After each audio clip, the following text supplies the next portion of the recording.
ShartimusPrime. Reading comics, toys are hella sick, hella whacking it, taking bad hits, taking back hits. Subscribe. Want to see a comparison? Woo! Hey, what's up, you guys? ShartimusPrime here, doing another Marvel Legends action figure review on the Marvel's Avengers Endgame movies Hulk Build-A-Figure Waves War Machine. If you're trying to pick this up, you can do so at Megalopolis, City of Collectibles, where you can pick up your Marvel Legends and all kinds of other action figures. They have their daily deals and an awesome rewards points program, so check them out. Link in the description below. Oh man, this is looking pretty sweet already just in the packaging. I'm liking it. On the side, you can see some concept art of War Machine. On the back, you can see more complete concept art of War Machine. There's a read-up over here. If you want to read it, go ahead and pause it right now. And then there's all the other figures from the wave. Then we get War Machine again right over there, and then we get the spot varnished blue Avengers A logo on the top. Not much more at the bottom, so let's get to it and crack this thing open. And here's War Machine out of the packaging. And first thing I gotta say about this figure is I like the articulation for how bulky this figure is. I'm very excited that I can get this thing into a superhero landing that looks pretty sweet. You know, I don't think it looks too bad. But anyway, we get some accessories as well, so let's take a closer look at those, and then we'll take a closer look at War Machine. So here's what we get with the War Machine figure. No Build-A-Figure piece. And by the way, I do have an extra War Machine figure that I will be giving away at the Mexico City Unboxing Toy Convention August 2nd to the 4th. So I hope to see you there, mis compadres de Mexico. But these look really cool. I do like them, you know, and I can't remember. Oh god, we're going to get into the details of this suit in just a minute. But as far as just looking at the sculpt and how the plastic came out for these, they do look pretty cool. You do have ports at the end of these, so you can go ahead and take an effects piece and plug in right over there. I wish he had his own effects piece, but still, I think these are pretty awesome. Then you have the shoulder turret that you can put over on the right shoulder if you'd like, so that's pretty cool. Nice red paint in there and everything too. You can just go ahead and port this onto the shoulder. You can see there's only one port right here for this left side, or his right side, sorry. Who get my left and right's confused. And then you can see right over here, you get ports underneath each forearm. So I'm going to go ahead and port right there, and I don't think they're specific to either side or anything, so you can just port it on either side that you'd like, and that looks pretty cool. So I'm familiar with the creative process, and I understand that changes are made last minute while producing the film, and this figure is based off of concept art, but not necessarily based off of how War Machine looked in the Avengers Endgame movie. Now we had the Mark IV that bled over from Infinity War into Endgame, and then I think the Mark V is the Time Heist suit, the white Time Heist suit. I think that's the Mark V. And then this is Mark VI over here with an inaccurate color scheme. He's supposed to have red and blue. It looked like a very dark blue color going on there, but you can definitely see the red clearly. And this looks cool. I actually think this looks cooler than the design that they actually went with for the film. I would have preferred this design right over here. I like the silver and black for my War Machine, and with the red right here, you know, for the lights and stuff. I just think it looks cooler that way. I was never the biggest fan of them making War Machine Iron Patriot, so the fact that they brought that back, I was like, yeah, alright. But I do like this, and I have the whole shoulder cannon removed right over here so we don't have a huge shadow over the head, and it looks great. I love the paint apps over here. Looks really good, man. Very pleased with this. Oh, and it's very worth mentioning that if you wanted to do a head swap with the Mark II War Machine and put that Cheeto head sculpt on there, that works out very well. I like that a lot. I would like to have a new Cheeto head sculpt, but this one doesn't look too bad. I think this one still holds up, especially for the time when it came out. I guess the color's just a little off, but still, I'm happy that I could put this head right here on this figure. It looks pretty good. There's a little bit more of a gunmetal gray color than a straight black color, but I really do like it. There's some cracks, you know, right there in the plastic on the back of the head. A little irksome. I wish we did have ports right here on the back so you could go ahead and plug in the weapons. In the movie, these forearm cannons, you know, they're both placed on the back, so he has two of them coming out of his back. They actually look more like that, but, you know, that's just the least of our worries as far as film inaccuracies go with this figure. Not a whole ton of detail on the very back right here, but I do like that silver paint. And the arms look pretty cool right there. You have your Air Force symbol right there, or logo, and you get the 006. Really love how the paint apps came out on this figure. Again, I think this looks cooler than how War Machine looked in this suit in the actual film, so I'm actually pretty happy about this, but at the same time, kind of feel that itch to customize one because, yeah, it doesn't look film accurate, and they're probably going to make another one anyway, just reuse this mold and paint it differently, and we're all going to go like, oh, now I need that one. I bet that's going to happen, probably going to happen, or it may not, who knows. But anyway, we got the War Machine butt right over there. Then here's looking at the other forearm. We get an open hand on the left side and then a fisted hand on the right side. Then there's a War Machine crotch and then the big old legs right there. Looking really good with all that sculpted detail in there. I'm liking those silver paint apps. Looks great. I love how they have the flaps right over here. I wish these were articulated. They are not. And then he has some pretty cool looking boots right over there. He has peg holes at the bottom of his feet as well. And then there's looking at the top of the boots. You also get some nice silver paint around the shins too. I like that. Now I mentioned I really do like the articulation on this figure, but there are some things here and there that bother me just a little bit.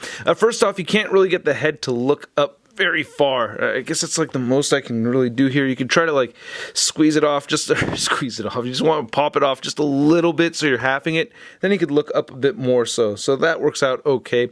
Getting it all the way on there though, you can turn the head side to side so it doesn't have any weird angle or anything. I like that. And you get some good head pivoting right here too, so that's cool. I put the shoulder cannon back on here. It's held in there with a ball joint, so you can turn it side to side. Because it's a ball joint in there, you can get it to tilt upward a little bit and downward some without it just falling out on you, so that's pretty cool. And you could tilt like that if you wanted to, which is kind of weird. I don't know why you'd want to do that. We get this very soft material at the shoulder pads, so I really appreciate that. It allows the shoulders to move outward all the way, so that's really cool. It's going to run into this, so you can see how that looks. You're going to get more movement on the left side. You could rotate a full 360. You do get a bicep swivel, and we get a single jointed elbow rotation at the elbows. Both hands turn side to side and they hinge up and down. You get this diaphragm joint right here, which could be a little bit finicky. It turns side to side, a little bit of diaphragm pivot, and it moves forward just a little bit and back a little bit. Hips move outward pretty far, and he'll kick forward that much, back a little bit, upper thigh cut, and the very, very stiff double jointed knees right here. Yeah, there you go. I'm trying to get them both bent all the way in, so there that goes, looking pretty good. And then you can move the ankle down that much, and it will move up just a tiny bit, and you get beautiful ankle pivot. And to measure out this War Machine figure, you can see that he is standing right at 7 inches tall. And then for your MCU War Machine figure comparison, we have the Mark 1, Mark 2, Mark 3, and there's a Mark 6 right there. And I like all of these, man. I gotta say, you know, the Mark 2 is my least favorite, but I really like Mark 3 over here. I don't have all the parts added to him and everything right there. I would love to have a Mark 4 though. That would be incredible. And a Mark 5. I love all the War Machine designs from the movies, to be honest with you. I just don't really like the Iron Patriot design. I just prefer not having the Iron Patriot design involved, that's all. Then to compare our latest MCU War Machine figure next to a comic version of War Machine, we have the Toy Biz Marvel Legends Galactus Wave War Machine, and we seriously need a new comic version of War Machine for our Marvel Legends, right? When was the last time we got a comic version War Machine? Was it for the Face Off 2-pack back from Toy Biz days? No? I don't know. And then here's War Machine next to a couple other Avengers Endgame figures. We have the Quantum Suit, or the Time Heist Suit Captain America with the worthy cap head sculpt right on there. And then we have the basic Rocket Raccoon figure right there. Of course, these two team up in the movie. And then here's War Machine next to the Armored Thanos Build-A-Figure. I'm calling it right now. We're going to get a reveal over at San Diego Comic-Con next week of a new Build-A-Figure Thanos for Avengers Endgame Marvel Legends Wave 3 with the correct left arm and probably a new head sculpt, maybe an unhelmeted head for Thanos right there. But yeah, I'm calling it. We're going to get another Thanos Build-A-Figure. Watch. And it wouldn't feel right not comparing this War Machine to an Iron Man figure. We have the Avengers Infinity War First 10 Years 3-pack Iron Man, and I feel like War Machine does look a little short compared to this armor right here. Shouldn't he be a bit taller, right? I can't wait for them to make a Marvel Legends Mark 85, huh? Ooh, that's gonna be at San Diego Comic-Con. Watch, I'm calling that one too. And then here's War Machine next to all the other figures from this wave that I've already reviewed. We have Union Jack, Shuri, Rescue, Rock, Python, Loki, and Beta Ray Bill. By the way, seeing Rescue and War Machine side by side like that looks cool. I like it. And then here's War Machine next to your average 6-inch scale figure. We have the Marvel Legends Big Time Letdown Spider-Man. Well, my paint apps are all off. Your paint apps are all off. Hey, we can be a couple of Big Time Letdown buddies. Buddies. Ah!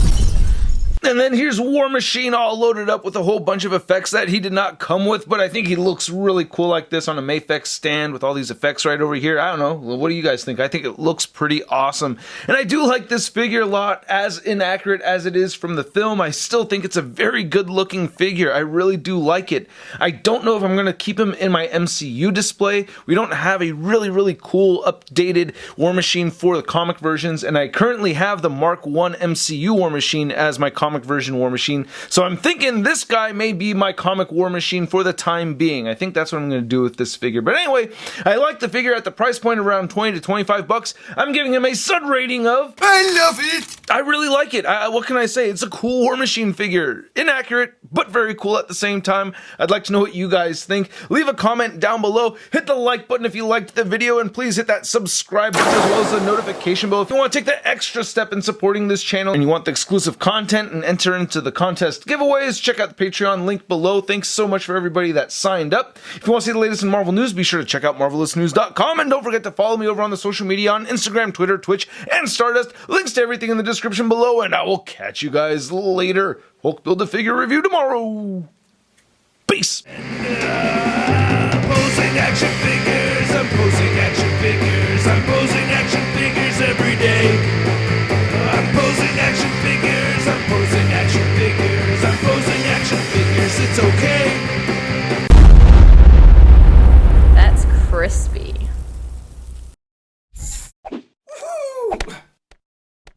Hey, new ShartimusPrime videos. Hey, you should click one.